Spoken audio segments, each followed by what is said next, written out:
So I'm here today with Sam Bergeron. This is Larry Jackson with Ketchikan, Alaska News. We're going to talk a little bit about the City Council meeting tomorrow night, the agenda, and some of his thoughts on that. So, Sam, one of the first things that is obviously on people's minds is this RFP for private port management.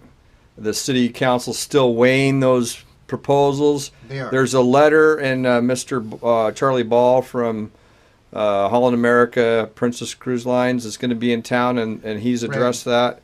Do you have any thoughts on this? Well, I have no thoughts at all. Of course I got thoughts on it. When I ran for city council, I said that we as a community have an inferiority complex about our ability to do our own things, like to manage reports, Right. to plan and do wayfinding. We always seem to want to export and to look elsewhere for expertise to do things that you and I know that we are quite capable of doing. Sure. So I did, just to get this out there, I did vote in the affirmative to put out the port RFP just so these guys can get some results back. But never, ever, ever, ever did I say that I was for this concept. The management is saying that we're having some issues with potentially some issues with our ability to bond for, some improvements that we need to do on the berths. I think that's ridiculous. I think that's a cash cow. I think that people would be falling all over themselves to do the financing on that because it's a pretty good business model. So I just want to put that out there that. Unless the port group, the anti-port group, comes in and starts begging us to do this, I mean, I have absolutely no interest in doing it, and that's been out there for a while, and people know that. Of course, there are some anxieties amongst the businesses in town about, loss of some ships out to the Ward Cove.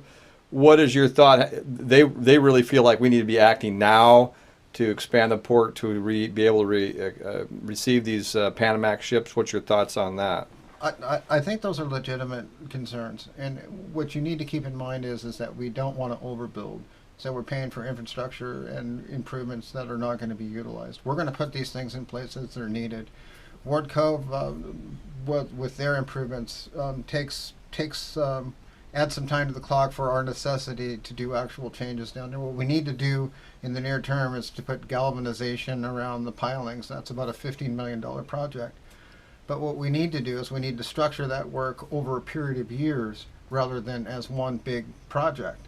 I mean, and so we can just pay out of pocket rather than bond and do the work.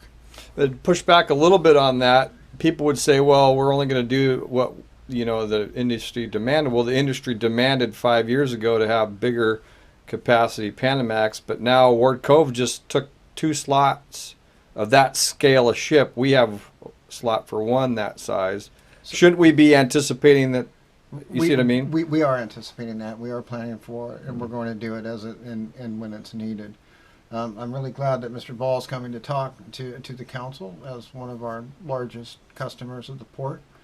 I think that one of the things that I want to say to him is that we want to be a good partner to the cruise lines. We also want to be a good partner to the Ward Cove Group, and to make sure that we do all that we can to facilitate their passengers getting into town, and we do that in a way that has the least impact on our streets. And those guys are our neighbors now. They are our partners in this business, and. I will say one thing in defense for government in the city of Ketchikan is that all of our business has to be done out in the open. Government typically is very slow and cumbersome. Mm-hmm. This whole exercise has really helped us to focus on what we need to do, get a plan, and start moving in that direction. So as far as the lease of the ports go, I can't speak for other council members, but I think that you know what my position is. Mm-hmm. Unless it is absolutely abundantly clear that it is without a doubt in our best interest to do that, I won't go for it. And I can tell you from the submissions that we've got, it is so completely different that these things are, it's esoteric material. I mean, we're talking about large business models and things and what they're proposing, and somebody's offering something and the others aren't. Yeah. And so, what we've tasked our guys to do is to get out there and to help us get some people that can understand this stuff and bring it down into a more palatable format for people like me to understand, and in turn explain it to everybody else that it affects. Okay, I know we won't have enough time to completely beat this issue into the ground on this little interview, but is there other issues on the agenda tonight? I appreciate what you said that you are particularly interested in. Well, there was never any bull whales on the docks down here on City Float. First of all, I want a little disclaimer. I grew up dock fishing off that dock. I've lived in Ketchikan my whole life, and I go down there and I see that they have floating docks that don't have any bull rail. When I go on vacation, and like a lot of other people go on vacation, you're not really paying attention about where you're walking, and if you go down there and look at those things, if you happen to fall overboard, there's nothing to grab onto. There's no ladders. There's nothing. And so, unless you're really physically capable, you could be in some trouble. Yeah, so there was some estimates done on doing bull rails versus ladders and that kind of stuff, and that's in the agenda tonight. Right. So I think as an attempt to assuage me and other people that have safety concerns, I think they're probably going to go with the ladders option, which is better than the nothing that they have there now. Any other agenda items tonight that particular interest or concern? Actually, most of the rest of the agenda is pretty normal business. So another agenda item tonight is addressing the current conditions of Tongass Avenue. I'm sure you have an opinion about that. Well, I think we all have an opinion about Tongass Avenue. Tongass Avenue in South Tongass is in deplorable condition. And I think it speaks volumes to the state government and their inability to maintain their own roads and their inability to even have a functioning government.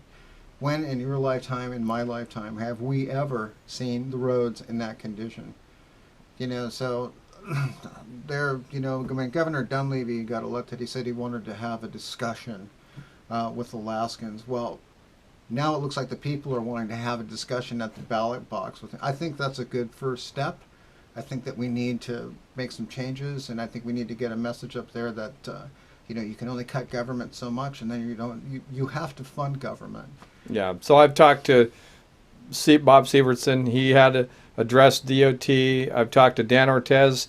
He said they've met with DOT, right. And there's a letter that the city is going to send. But is there any other leverage? Yeah, there is. The leverage that's out there now is the one that hey, if I don't start doing a good job with the people of the state of Alaska, I'm going to lose my job. The Bible says that the fear of the Lord is the beginning of all understanding. And so I think that that's a good thing that we're doing. I think it's going to get people off their butts. They're going to realize that you're accountable. I think everybody needs to be accountable. Everybody. Sure. We're in a position of to represent other people and to meet their best interest. And that road does not meet anybody's best interest. All right, thanks, Sam. Hey, thanks for watching Ketchikan, Alaska News. This is a little hobby effort of mine to try and bring one daily story to people here in Ketchikan or past members of the community, people who love and like Ketchikan. I try to do just political stories or stories of interest, sports and so forth. If you have any ideas or suggestions, you can email me at ketchikanalaskanews@gmail.com. You can also contribute. It takes a little bit of money running around doing this kind of thing. So there's a donate button on the opening page of the YouTube channel. It helps if you subscribe, like, comment, share all these videos that are free to do that. So please do that. Any other comments or suggestions, just give me an email or give me a call. Thanks again for watching Ketchikan, Alaska News. Don't you love that snow?